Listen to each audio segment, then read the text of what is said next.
For this section, I would recommend separating it into these 3 chunks. I did it all in one day, but you, for instance, could do these on the first day, and then the second day, and then the third day. In the next clips, you can come with me as I go through all of these.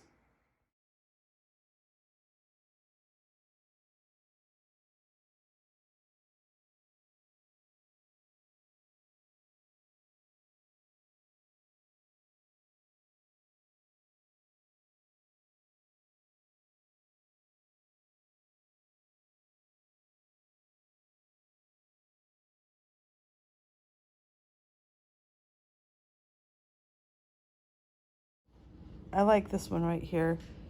Bring yourself into the present moment by adopting a wide awake posture, and then in wise mind ask, what is my experience right now? What thoughts and images are going through my mind? Notice them as mental events, as neural firing in your brain. Next, ask, what are my feelings and sensations in my body?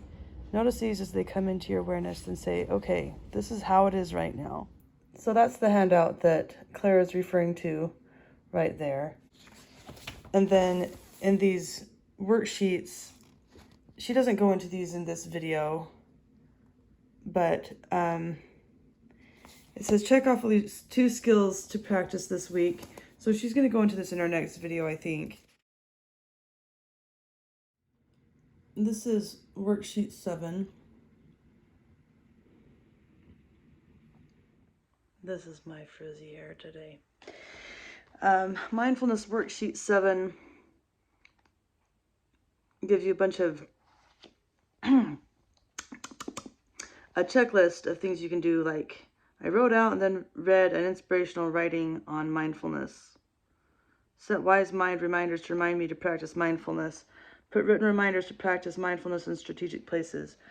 I'm going to kind of skip that one because I do try to pause. I'm just going to try to make a conscientious effort when I am emotionally triggered to take inventory of my 5 senses and walk down the spiral staircase inside me to kind of get grounding, or imagine the flake of stone settling in the water. That was from the last video exercises. And then I'm going to look at the worksheets here. 7A.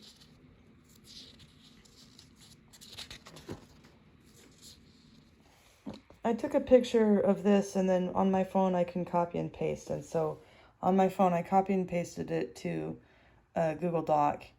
And this is my worksheet 7A example. I was feeling overwhelmed by all of the worksheets and everything. And then how did I practice the skill? So that's that one. And then I also did it with worksheet 9. I guess what I wanted to point out is describe your experience of practicing this skill. Observing some confusion, but allowing this worksheet 7A to be the only thing I'm trying to complete. What is your experience now after using this skill? I'm still irritable that the book is overwhelming, but I think it's worth practicing. And I was just confused before when it says practicing the skill. I was like, what skill? They don't say what skill they're talking about. I think they're talking about this sentence right here. So be aware of the moment when you feel frazzled. And what's your experience feeling frazzled? And focusing on just this one moment. Oh, only one dish, tension falling out. Worksheet 8, be aware of a pleasant event at the time it is happening. Pay attention to what's going on. So describe your emotions and thoughts while practicing the skill. Really, now that I've looked at these calendars for a while, I think worksheet 7, which I'll show in a minute, is a good overview. But I think what we want to do is let certain events trigger you to turn to these calendars. So if you're having a moment where you feel frazzled or overwhelmed, go and write about it and practice the skill of it's just this one moment. And then if you are having a pleasant event, like I'm sitting on the hammock in my yard, what was the experience? Describing the pleasant event. If you have one, turn to your calendar. And then unpleasant events, if you have one, turn to your calendar and write about it and ask the different questions. So that's how I want to use the mindfulness worksheets, calendars, is for pleasant event, unpleasant event, and feeling frazzled. So now as I go throughout the week, I'll have opportunities to focus on just this one moment, so that when I'm feeling overwhelmed, or just focusing on being aware, or being aware of what needs to be done, and just suck it up and do it, and be fully engaged in the horribleness of sweeping the floor or whatever you're doing, I guess.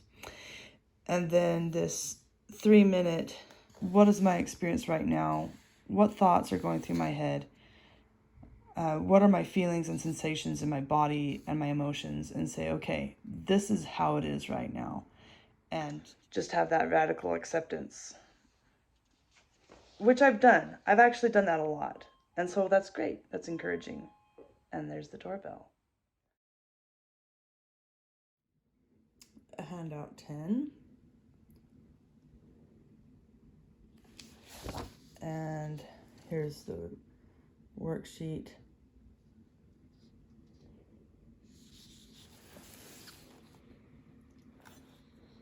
And since we're showing documents in front of me, this is what a tap dance looks like when you write it out. Toe brush, heel, dot, heel, left, right, 1 and 2 and. So you can check out my videos on tap dancing. I'm going to attempt to explain Handout 10. You have your reasonable mind and you have your emotion mind. Your reasonable mind is aware that the situation is extremely triggering for you and emotional. You've just been, there's a major conflict in the house, and that's the emotion mind. There's a major conflict. Your reasonable mind is aware of the conflict, and you leave the house and you decide, I am going to get in my car and drive where I can park and sit in my car and focus on my breathing, focus on grounding by using skills such as walking the spiral staircase in your body, and you go down and you turn on the lights, or you find a room that is peaceful and you ground yourself there. You're fully aware that you're very angry or hurt or set off in whichever emotion, but your reasonable mind says, I see that, I acknowledge it, I'm going to take these steps. And so they're both working together like a monk. The doing and nothing to do mind. When I think of that, I think of both do what is needed in the moment, including reviewing the past and planning for the future, and experience fully the uniqueness of the moment in the moment. So I am experiencing the uniqueness of the moment. I am bored. I don't want to do anything. I'm not feeling motivated. But my doing mind says, I do want to get at least this countertop space clean today, this section of the kitchen, and that's all I'm going to do. I'm just planning for that as soon as I do some breathing and grounding exercises. Turn to from your nothing to do mind, or not wanting to do anything mind, to what is one thing that I can do. Let me plan for that, and now let me get up and do it. Then we have intense desire for change, and then we have radical acceptance of the moment. So if you're experiencing really painful depression right now, and you really want that to change, you'd rather feel happy and joyful. And then there's radical acceptance of the moment that says, this is how it is right now. I'm feeling pain here, that's really intense. I'm feeling emotional pain that's really intense, and I'm just going to be with that, and that's how it is.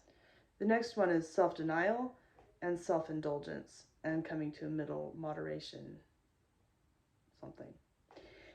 You just made some cookies. They're amazing. You're going to fully indulge in this cookie because it's chocolate chip and it tastes sweet and it's not too sweet and it's crunchy and it feels, when you dip it in the milk, it's a little bit soggy, but it's not so soggy and gross. It's kind of got a little crispiness to it, and you're fully indulging in that. But then there's also the self-denial side where you're like, I'm not going to eat all the cookies because I want some for later. And so, or you say, I'm not going to eat more than 6. Because, I mean, we're talking about big cookies. No, just kidding. Anyway, I'm not going to eat so much that it makes me feel sick and have an upset stomach and make me feel distended and all that, because that would be unpleasant. But I'm going to fully enjoy this cookie, and it's really satisfying because it tastes so good, and I'm just going to enjoy it. So that's bringing the self-denial and self-indulgence to the Konnichiwa Center. This is a worksheet that you use along with this one if you need help balancing your mind from one side to the other, and hopefully you can read that. And that's it for this week.